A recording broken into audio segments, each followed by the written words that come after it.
Первая пусковая в боевом положении.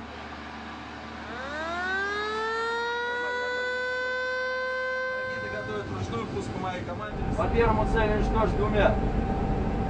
Внимание, пуск по первому.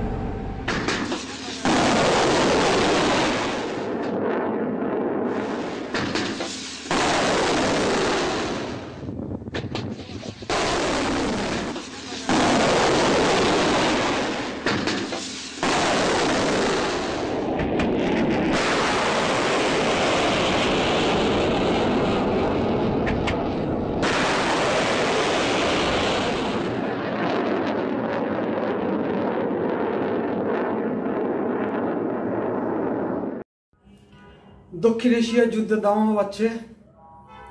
সাথে থাকেন, সঙ্গে থাকেন, দেখতে থাকেন যে আগামী দিনের যুদ্ধের কি হচ্ছে, আগামী দিন যুদ্ধ কি হচ্ছে। যদি আমরা আগামীকালে বুঝতে পারবো যে যুদ্ধের গতিবিধি, যুদ্ধ কি হবে কি হবে না।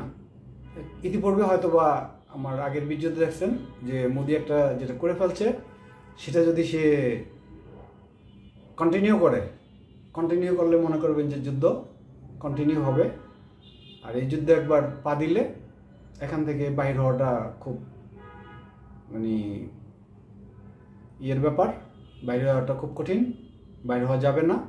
যার জন্য আমি আরেকটা ভিডিও করছিলাম যেটা হলো যে মোদি চোরাবালিতে পা দিচ্ছে, এবং আমার আরেকটা ভিডিও আছে মোদিকে বুঝাইলাম, কিন্তু সে বুঝলো না, সে যুদ্ধের দিকে আগে গেল।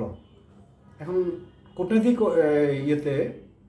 কূটনৈতিক দিক দিয়ে আগে আছে পাকিস্তান। পুরো পৃথিবী এখন পাকিস্তানের সাথে আছে, যে সে বলছে যে আমি মারবো না, প্রতিরোধ করব। এখন ইন্ডিয়া চাচ্ছে মারতে, যে মারবে সে হলো আগ্রাসনকারী, আর যে প্রতিরোধ করবে সে হলো প্রতিরোধ যোদ্ধার কাছেই মানুষ থাকে। আক্রমণকারীকে যদি পৃথিবীতে কেউ দেয়, অর্থাৎ জিওপলিটিক্সে স্থান দেয়, তাহলে তাকেও মনে করেন ওই যে স্থান দেয় তাকেও ভালোবাসে না পৃথিবী। এটাই জিওপলিটিক্সের নিয়ম। এখন আজকের এই যুদ্ধটা উৎপত্তি কিন্তু বার্মা ট্রায়াঙ্গেল থেকে। আমার ওই যে বার্মা নিয়ে রাজনীতি আছে, ওইটা দেখলে আপনি বুঝে যাবেন, সময় পেলে দেখে নিন, ভালো লাগবে।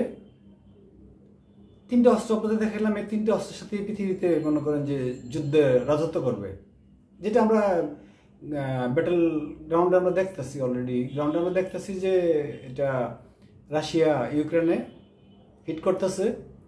হিট করার পরে ড্রোন মাঝে মাঝে আগে যায়, মাঝে মাঝে হয়তো বা দেখা যায় যে কামানের যুদ্ধ চলে।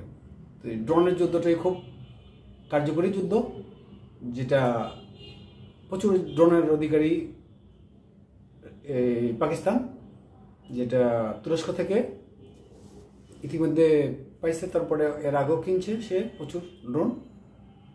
আমরা বলছিলাম অনেক করে যে বুঝাইলাম মোদিকে বুঝাইলাম, আসলে সে বুঝে না। আজকে সে রাশিয়া গেল, রাশিয়া যায় এখন হয়তো বলবে যে চায়নার তো মিত্র এই পাকিস্তান, তো মিত্র তো আগে আসছে, মিত্র আগে অস্ত্র দিতেছে আমার এই সাথে এই প্রতিদ্বন্দ্বিতা করার জন্য। জিওপলিটিক্স এখানে একটা স্বার্থ আছে।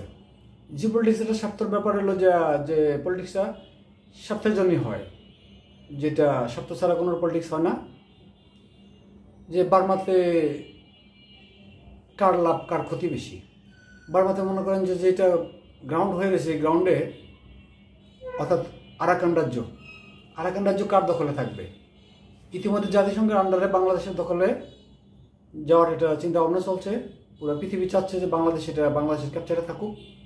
আর এখন রাশিয়াও চাচ্ছে যে হয়তো বা এটা কিছু চিন্তা করে, যেহেতু রাশিয়া এবং ইউএসএ একজোট হয়েছে, তারাও এটা চিন্তা করে যে না, বাংলাদেশের হাতেই থাকুক এটা।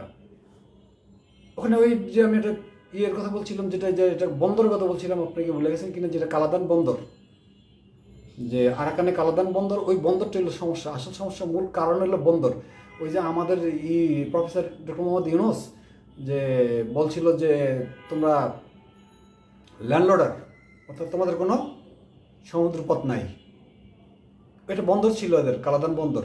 এই কালাদান বন্দর দিয়ে তারা পণ্য সরবরাহ করতে চাইছে, যেটা সেভেন সিস্টারে। এখন কালাদান বন্দরে দেখা যাচ্ছে যে ইন্ডিয়া যেতে পারতেছে না। ডক্টর মোহাম্মদ ইউনূস তাকে এখান থেকে হটাই দিল। হটাই দেওয়ার পরে কাশ্মীরের সমস্যা, যখন কালাদান বন্দরে যেতে পারতেছে না, কাশ্মীর ওখানে দাবি করতেছে পাকিস্তান। অর্থাৎ এটা একটু পলিটিক্স, এটা তো পলিটিক্স। এবং এই পলিটিক্সে জড়াই গেছে গা মোদির আমি দেখি না, সামনে পথ আমি দেখি না। যুদ্ধ করলে উভয়ের ক্ষতি, যুদ্ধ না হওয়া ভালো, পৃথিবীর জন্য ভালো। আমরা এখন বলবো যে বাইরেক্টার TB2 ড্রোন। বাইরেক্টার TB2 ড্রোন হলো একটা কিলার ড্রোন। এই ড্রোন মনে করেন কিল করবে যা এদের পাওয়ার স্টেশন, তারপরে S-400 আঘাত করবে, বিভিন্ন ওদের যে প্রতিরোধ বিমান বিধ্বংসী যেই কামানগুলো আছে ওই কামানগুলোতে আঘাত করবে, তো চোরাগুপ্তা হামলা করবে। এখন বাইরেক্টার TB2 ড্রোন দেখাবে, আর হলো যে আঙ্কারা 1 to 3 দেখাবে। এরকমই খেলা দেখাবে। ড্রোনের রাজত্ব হবে আগামী দিন। যুদ্ধ যদি সাউথ এশিয়ায় যুদ্ধ হলে ড্রোনের রাজত্ব হবে, যেখানে এটা কেউ ঠেকাতে পারবে না। S-400 কাজ কি? S-400 কাজ আছে যেটা হলো যে S-400 তার আকাশ পাহারা দিবে, যে তার আকাশ মুক্ত করার জন্য তার আকাশে যাতে কেউ ঢুকতে না পারে সেভাবে সে নিচ্ছিন্ন ইয়ে করে রাখবে। অর্থাৎ পাহারাদার হিসাবে একটা ছাতা হিসাবে সে থাকবে, এটাতে যাতে কেউ না আসতে পারে, বৃষ্টির পানি আসলে তার শরীরে যাতে না আসে সেভাবে রাখবে S-400 মনে করেন যে কখনো এই বাইরেক্টার TB2 ড্রোন যায় ইয়ে করে আসে, আঘাত করে আসে, যেহেতু এটা স্টিল ড্রোন, আঘাত করে আসবে। এভাবেই খেলা চলবে। আমরা হয়তো দেখতে থাকি আগামী দিন জিওপলিটিক্স কোথায় যায়। সাথে থাকেন, সঙ্গে থাকেন, আপগ্রেড জানবেন কোথায় যাচ্ছে জিওপলিটিক্স, বুঝতে থাকেন।